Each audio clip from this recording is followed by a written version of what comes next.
发觉了，你们不是爱看我的昭和商业系列，你们是爱看纸醉金迷和挥金如土。一个人挥霍叫败家，一群人和公司一起挥霍就叫时代，这才是最颠的地方。这里是 Simbiz， 我是恶童。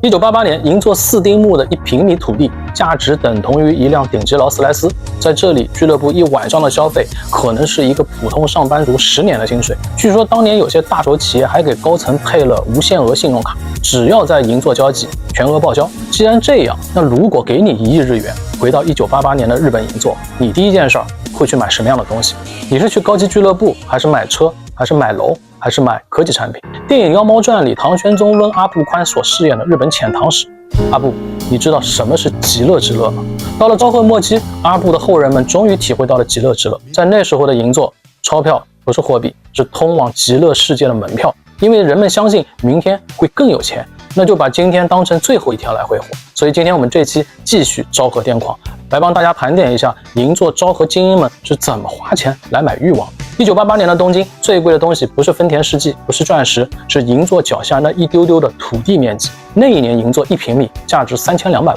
1988年的银座，白天银行用土地做抵押，再把钱不断给企业和地产公司，晚上这些钱就会变成俱乐部的香槟、出租车小费、穿着和服的妈妈和男人的身份竞赛。这些高消费都是用土地抵押刺激出来的。在银座，妈妈可不是普通俱乐部的老板，她是一套社会信用和财富的评级系统。在她的俱乐部里，可能有当时的党内候选人，有大手企业的董事，也有芥川奖的得主。谁坐什么位置，开哪瓶酒，谁介绍给谁，谁的账单由哪个公司来报销，这些都在重新排列男人的江湖地位。当时银座的高级俱乐部取名都不屑用日语和英语，得用法语，显得高冷而神秘。就像松本清张的黑皮克手册里，俱乐部名称就叫 Le Garnet Noir。如果说88年的银座有一张业之名片，那就是山口洋子和他的银座高级俱乐部。他是银座神话级妈妈，因为后来成了作词家、小说家，他的作品在1985年还获得了直木奖。俱乐部接待过作家、演员、财政界、体育界各种名人。白天男人们在公司、银行、地产局决定钱往哪儿流，晚上他们就要到山口洋子的俱乐部来确认自己到底算不算上流。如果山口洋子代表的是日本昭和银座的旧贵族，那么伊藤由美就像泡沫时代的新女王。伊藤由美18岁就进入银座，19岁成为宫田俱乐部的 No.1，22岁成为俱乐部修的妈妈。1983年23岁的时候，自己就开出了俱乐部由美，店面只有13平，小的像银座一个珠宝盒，但就是这个小盒子能让客人每天晚上在楼梯上排队，这很像泡沫时代的日本。空间越小，价格越贵，门槛越窄，身份越高。在这些俱乐部里，当时的男人们不喝苏格兰 whisky， 他们只认麦凯伦25年，但只有一种酒最适合泡沫时代，因为它和泡沫经济一样，必须当场绽放，也必须在当晚消失。它就是粉红炸弹当贝利牛。威士忌可以慢慢喝，白兰地可以存在柜子里，但当贝利牛一开，声音、泡沫、瓶身，所有人的目光都会在同一时间瞬间爆开。那种虚荣心的极度膨胀，就是他们追求的极乐之乐。在1988年巅峰期，一个晚上的最高消费记录至今仍是一个谜。据网传，某位建筑巨头为了庆祝拿到东京都的心脏地块，当晚在俱乐部开了整整1墙的路易13，并点了当时最罕见的当贝利牛粉红香槟王，整晚的账单突破了1.2亿日元。这个消费当时可以在东京市中心买下2套高级公寓，但在泡沫时代，它只是银座街头早上的一堆漂亮的玻璃瓶。当然这些都还是次要的，重要的是大家都喜欢的俱乐部公关经理们，其中最传奇的就是被无数日剧视为原型的白板亚纪，这位可不得了。早稻田大学第一文学部出身，1987年还在早稻田读书的时候就开始在日本桥老牌俱乐部工作，87年正好是日本泡沫经济冲到最高点的前夜。后来到了1996年，他跑到银座5丁目和7丁目开了2家高级俱乐部，名字叫稻叶。这件事当时还被 Fox 和富士电视台都报道过。他还参与了银座料影协会、银座绿化等项目，把自己转型成了银座文化经营者、讲师和地方性人物。当时他能记住几百名高端客人的喜好，还知道谁和谁可以坐在一起，谁和谁绝对不能同桌，甚至连公司财报，甚至他们的秘密都了如指掌。这种关系网就像松本清张写的，银座的俱乐部就是当时经济的后台服务器，在这里达成的口头协议，第2天可能会变成政策或者并购合同。所以男人们在夜里挥金如土，是因为他们潜意识里可能感觉到了不安，因为土地价格已经脱离地心引力，除了把钱换成昂贵的酒精和虚幻，似乎也找不到更好的方法。公开资料显示，1992年日本企业交际费达到了史无前例的6.2万亿日元分值，泡沫最盛期，银座一带高端俱乐部有3000多家，之后随着交际费削减，大面关停。所以你看，这个频道也是一样，我们不只做那种表面热闹商业故事，而是和大家一起来看每个商业时代背后的隐藏规则和当时人们的生活。如果你也喜欢这种角度，记得订阅一下。后面我们会继续拆解日本泡沫、美国换金、香港商业江湖等等这些时代的入场券。接下来在银座还有一个奇特的昂贵硬通货，如果你看到一个男人在俱乐部拿起酒杯，手上露出一抹金光，那一定不是金捞，是伯爵的 Polo 系列。当时劳力士的总统表也是泡沫新贵、企业老板、地产商、艺能明星的最爱，但还不够独特。伯爵这款表诞生在1997年，但它在疯狂的80年代发扬光大。当时伯爵 Polo 不像一块表，像一条18K 纯金的大手链，几乎是黄金奢华审美的缩影，没有表耳。表盘和表带也是一体，表身通体横向纹路。如果在俱乐部霓虹灯照射下，会折射出一种带有流动感的黄金光泽。你不需要用它看时间，因为在银座的晚上，这块表存在的意义就是在那只挥动钞票的手腕上增加一份让人无法忽视的重量。初代 Polo 的确很重，因为它全18K 金，重量在150克左右。那这样一块金链在88年卖到多少钱？当时日本大学毕业生的起薪是每个月15万日元。不吃不喝攒上3年才够买下这一条昭和金链子，所以答案是300万到500万日元。一块伯爵 Polo 的价格等同于一辆顶配的尼桑西玛。抬手看表时，其实是把一辆豪车戴在了手上。所以接下来我们讲讲关于买车的挥霍。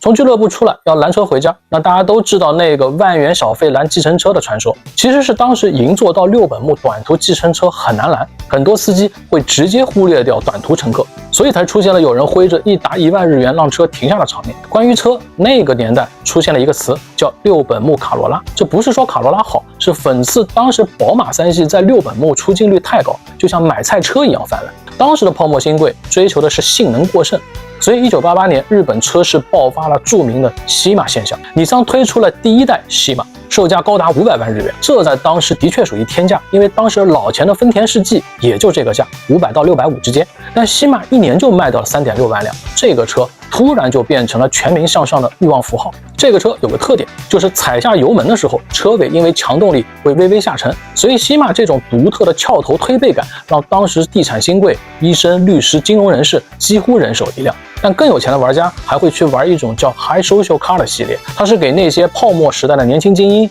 约会男、城市玩家开的，比如丰田索尔翱翔者、Mark II、切索尔追逐者，还有尼桑 Lepa， 其中丰田翱翔者最关键。它是1981年出现，属于个人豪华集体车型。第二代 Z20 系列在1986年推出，这台两门轿跑在当时装了全世界最早最顶的彩色液晶仪表盘，全车有很强的高科技炫耀感。现在这些看来很平常，但在1988年这是黑科技的代名词。数字仪表、电子控制、豪华内饰、长车头、双门车身，还和 A70 Supra 共享平台。Supra 在1986年发布，也属于双门 Cooper 车身，定位是丰田的高端性能运动车。当时的日本车企在那个年代生意太好，太有钱，所以工程师也敢做，把涡轮啊、电子悬挂、数字仪表、4轮转向、空气动力学这些东西全塞了进去。它和平成时代的手机一样，代表的是另一种泡沫，技术泡沫。开着索尔和 Supra， 感觉自己有钱、有品位、有技术感，还有一点点不用上班的迷人气质。带着姑娘在首都高速上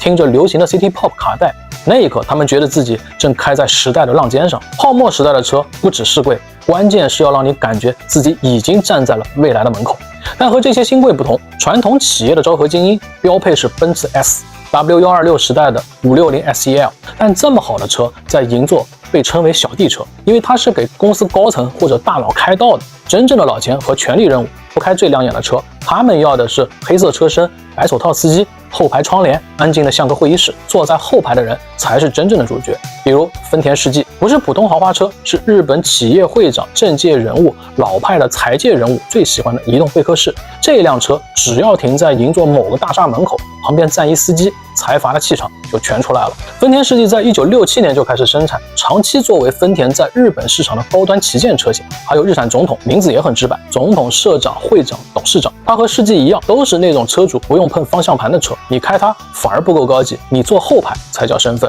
所以最贵的车是给别人看的，最好玩的车是给自己看的，这才是昭和泡沫迷人的地方。当一个时代相信明天一定会更有钱，你会先买什么？当然不是房子，也不是股票，肯定是买一个立刻能证明我已经变了的东西。车就是泡沫时代最直接的变身道具。那时候的泡沫男儿还有另一种挥霍，那就是购买科技感。当时日本电子产业的的确确站在了世界巅峰，他们是真的把最贵、最新、最复杂的电子产品一件件做出来，再一件件搬进你的家里和办公室。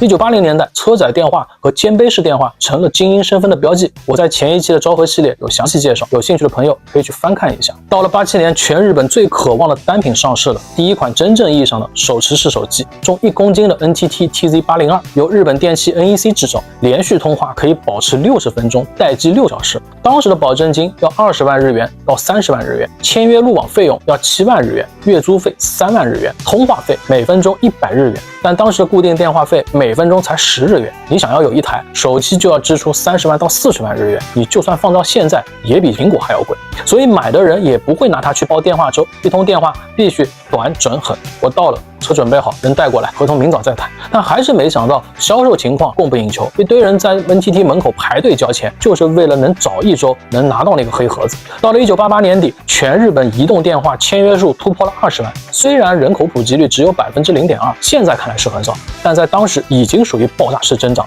那时候的精英们以拎着它走在街上为荣，哪怕手臂再酸，也要保持我随时在处理千万级业务的姿态。接下来是一个让银座精英感到技术挥霍的东西，不是电脑，是台昂贵的显示器，索尼的 Profile Pro， 重达40到50公斤。你可能很难理解为什么有人会花30几万日元去买一台又厚又重的27寸显示器，但在泡沫时代，这一台被称为黑立方的怪兽是所有精英客厅里的终极信仰。这一台怪兽有560线水平解析度，背后塞满了各种输入输出端子，可以连接各种机器。端子就是80年代的技术生态入口。今天你买电视机看的是 HDMI 的数量，1988年精英玩家看的是能不能接雷射机，能不能接录像机，能不能接电脑，能不能接游戏机，甚至能不能接外部音箱，这些还要一起接，所以它贵，因为它不是终端，它是客厅整个 AV 系统的中心频率。在精英的客厅里，电视柜上一定会放一台 Profile Pro。这种对纯粹性能的追求，本质上是和他们在银座开1.2亿的香槟是一样的，买的就是多余的溢价，买的就是为了让客厅看上去更像私人放映厅。有了这样的顶级显示器，